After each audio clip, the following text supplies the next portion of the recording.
Our story begins today in the countryside. Now we're in a hurry because we've got a mammoth thrift session on our hands and not much time to do it. And so we begin at Arming Hall car boot sale. The hour is 8 o'clock Sunday morning, the world is fresh, the people are gathering and there are bargains to be had. Working in a methodical fashion, the first row of today's sale yielded board games, and in particular, Screwball Scramble. Man, I loved this as a kid. Combining switches with a ball bearing and a load of precision plastic engineering, what more can you ask for, especially given it was a single pound. Thankfully, the first aisle also yields a donut van. So, who cares that we've just started? It was time for a donut stop. Before finding a shed ton of Sega Master System and Mega Drive games. There were a lot here I was tempted to snap up, but the prices weren't terribly enticing compared to your average eBay sale. Take that Master System converter, I've been on the lookout for one, but this chap wanted £40. And so, no play, hombre, on this occasion, time to move on. Now, one thing you can be sure to find at these sales is an abundance of keyboards. I mean, I'm a big fan of keyboards, but only really if they are of a non-Windows key and non-USB variety. This doesn't fit the bill at all. Another common sight at these sales are stalls like this, just trash chucked into boxes. They're usually worth rooting through for bargains, but the most appetising thing here was some PC cover discs, so it's a pass from me. A pass which takes us past a collection of freaky dolls. And I've got a feeling it's not the last we'll be seeing of these things. But games are calling, albeit mainly budget keep case packaged games such as School Tycoon.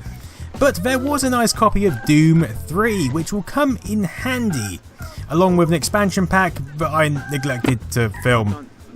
Keyboards! I really do like these Dell cutaway models. They kind of remind me of 80s micros for some reason, but nah.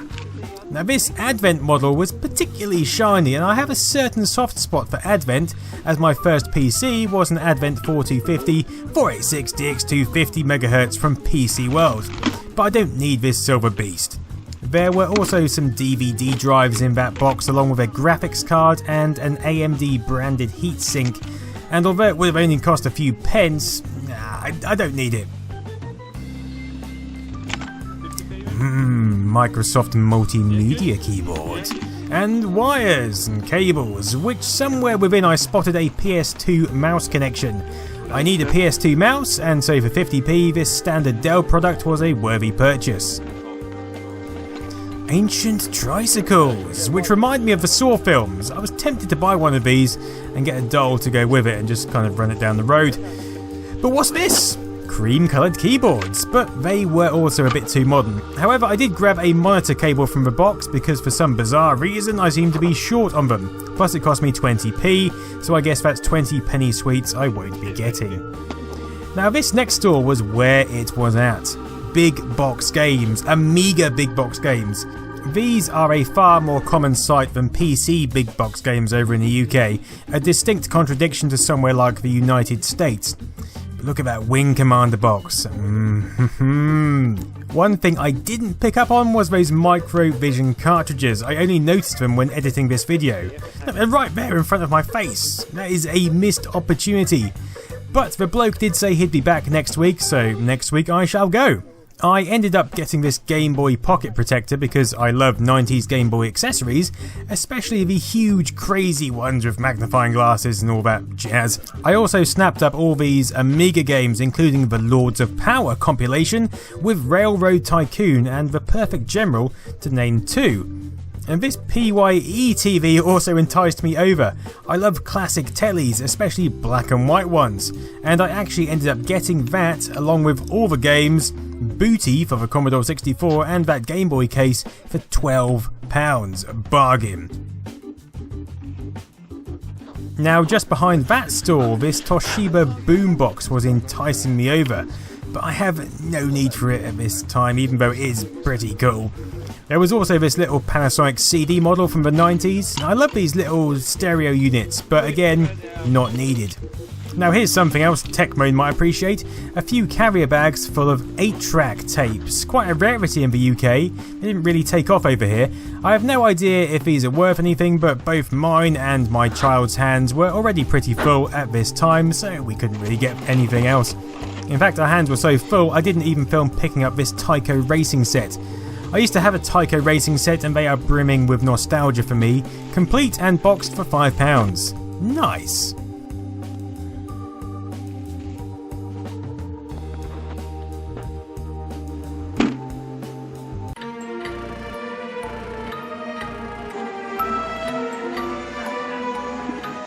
Alright, on to the next thrifting destination. Now we begin at the Salvation Army in Norwich. It's been a while, and immediately inside a big box PC game. The Daughter of the Serpent. Yeah, never heard of it, but got to have it. And then my camera battery died, so it's phone camera time. 7, 6, 5, 4, 3, 2, 1. You'll never have. Most of these Keep Safe box games were here last time I was here, about a year ago, maybe more. Another one of that Tycoon series? Maybe I should have picked up the School Tycoon one from the car boot sale. Alright, RSPCA shop next. Some interesting things on offer today. A Wii for £80 with a few games and a balance board, not bad. A Sharp box set starring Sean Bean. My mum used to watch this in the 90s, so I was kind of drawn into it, but I'm not going to buy it, I'll stick to Game of Thrones.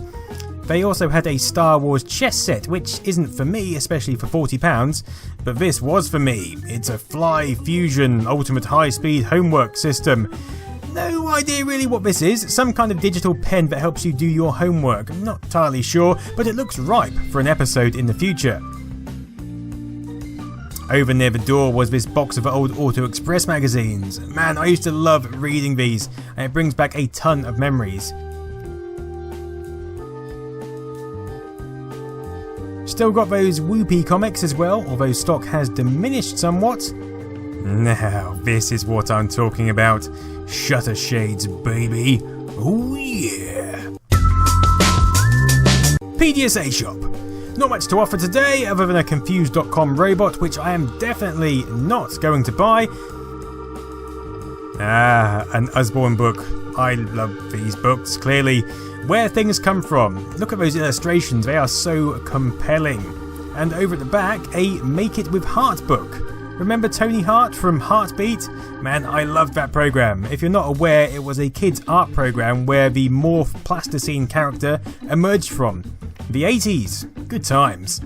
They had some games in here, of which Coral Chess caught my eye, mainly because it seemed the most obscure, but nothing really worth grabbing.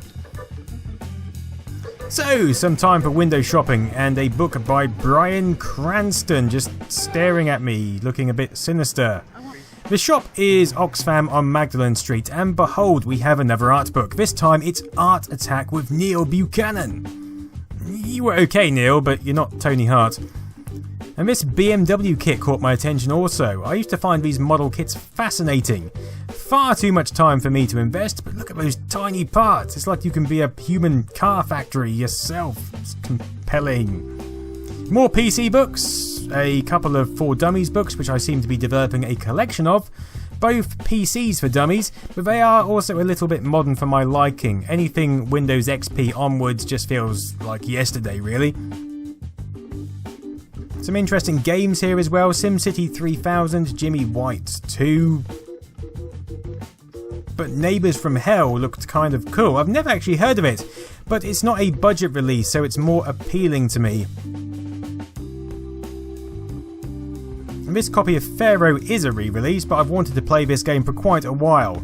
Theme Hospital, I actually played the other day on Twitch for a quick experiment. Love this game. Feels time for a mid-thrift piano key pressing celebration.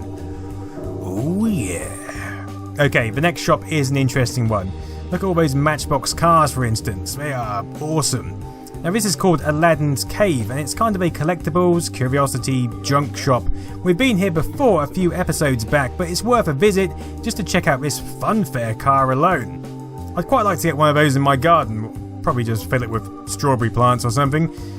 Now this is a box I could spend ages rooting through. Badges. Remember when there were badges everywhere? building societies gave you badges, Debenhams, corner shops. They were almost like a 1980s social marketing experiment. Most of these feel nostalgic, even this holiday park club item, for a holiday park I've never been to at least. You can see what I mean when I said it's a curiosity shop. We've also got cabinets with original Star Wars toys in, and they're not drastically expensive, but again not something that really interests me too much. Doctor Who toys in another cabinet. I don't even know who these characters are. Sylvester McCoy was the Doctor in my youth, and it wasn't the greatest series I've seen. Now this is more my thing. Alcohol. Miniature alcohol. I've seen LGR picking these up, and these feel pretty cheap for £5 each, but it's not something I collect or know about or feel compelled to collect. So if you collect them, then here they are.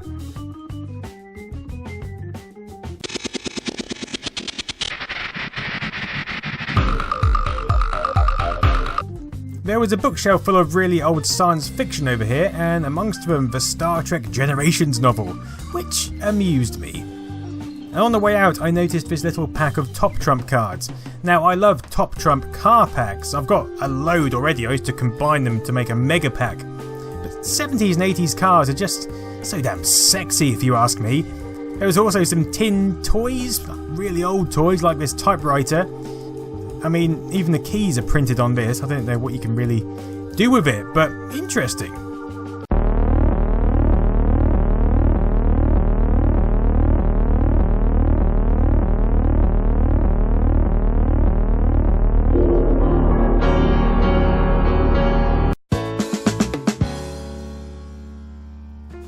Another day, another thrifting session, and our last batch of shops in this episode are on the North Norfolk coast.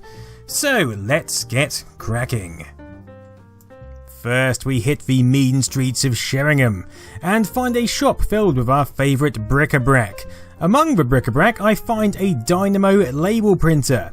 These things have always fascinated me ever since my dad brought one of the old manual ones home in my youth, and I ended up labelling pretty much my whole room and the cat. But I ain't gonna do that today, so it goes back on the shelf. The jigsaws and board games didn't yield much here other than a newish edition of Operation, but over in the DVDs a few PC games emerged, including Lemmings Revolution. I love the Lemmings series, so this is coming home. On to the town of Holt and into the Aid Africa charity shop located down a back alley. A few games to be found next to the door, but nothing of interest. However, over near the toys, Lego Stunt Rally and Lego Loco caught my eye. You can build your own Lego railway in Windows. Sweet. Taking these two. This afforded me a brief period of respite, and I decided to visit a toy shop I hadn't been into for years, Starlings. There's just something about these little toy stores, so many toys packed together in a small space. Smells of pocket money and lost Sunday afternoons. Anyway, indulgence over and over to Break across the road. At the back on a shelf was a Namco PlayStation gun for £3. I don't know how much these things go for on the internet, but I'm not a huge PlayStation collector. Yet.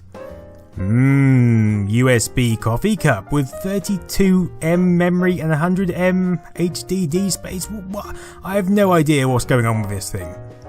But I do know what's going on with this Super Glider, approximately 18 inches wingspan.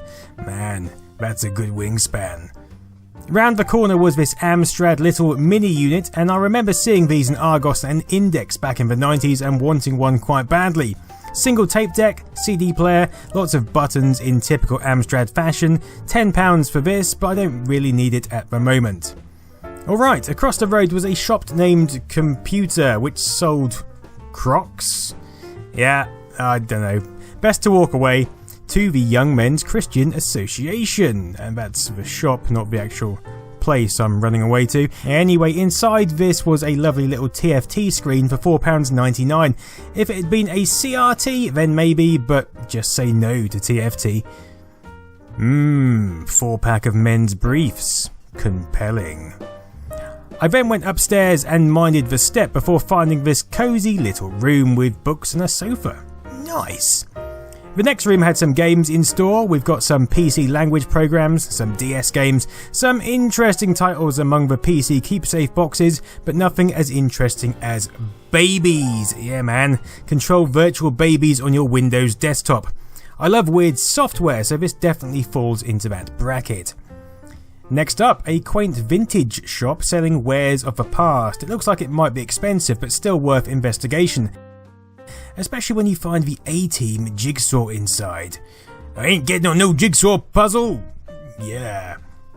The lady also had some Telly Addicts board game. She was looking for £10 for it. I didn't appreciate Noel Edmonds enough to pay £10, so after looking at some old food packets and candy cigarettes, it was on to the next destination. Now this is a Sue Ryder shop in Fakenham, and it's a big shop. Immediately I noticed a little tripod which looks perfect for some desktop shots. Not much in the small case section. Bejeweled for the PC and Mac, and a Jamie Oliver DS program seem to be the highlights. See, I told you it was a big shop. This feels like an American thrift shop with all those electronics on the shelves. They had a couple of video recorders, both fairly new models, with lots of advanced features such as Follow TV. I don't even know what that does, but I don't really need these. I've got a perfectly adequate VHS player to watch my Games Master Christmas special at home. Say, that's a nice pair of speakers. Over in the board games section was a make your own Opoly, which I wanted to get just to try out the Windows 98 printing program that comes with it more than anything else. Maybe I can make a retro themed board game video, let's wait and see. Next to this child's bedroom setup, among the toys I noticed are Old Friend, the game which annoys the hell out of parents, Dizzy Dizzy Dinosaur. Loved this game as a kid, but I've already got one, so move on. This two-way microscope looked pretty 80s, and man, I do love the 80s and I love microscopes, but it was missing all its specimens, including a microchip which came with it, but that was disappointing. And so, that ends today's thrifting session. Here is the vast haul. Except I decided to pop back out this morning and visit a couple of more shops, because bargains! There's a row of 3 charity shops here, all filled with the usual stack of jigsaws, which usually contain nothing more than jigsaws, but still worth a look for some big box PC games. Some interesting titles at the back, including this software library. I love shovelware collections like this. I might have to go and watch me some Pixelmusement after this. Some other interesting titles here, such as Alpha Centauri as well. Then on to Heal, one of my favourite shops, and today Heal healed my faith in thrifting. We have Max Payne 2 for the PC, and at the back, Command & Conquer Tiberian in its big box. Oh yeah. The charity shop next door had a load of old annuals from the 70s and 80s, Play School, Pigeon Street, but none of these felt up my street today, and so that really is this thrifting session over. It's a big un. The main haul came to £53.75, not at all bad if you ask me, especially with those Amiga games. And the additional haul came in at just £6.50, meaning the total haul cost was £60.25. I like those numbers, baby.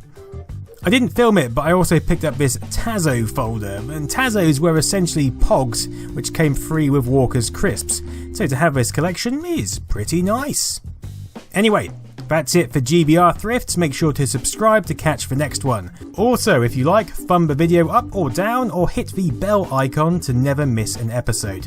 Thanks for watching, have a nice evening.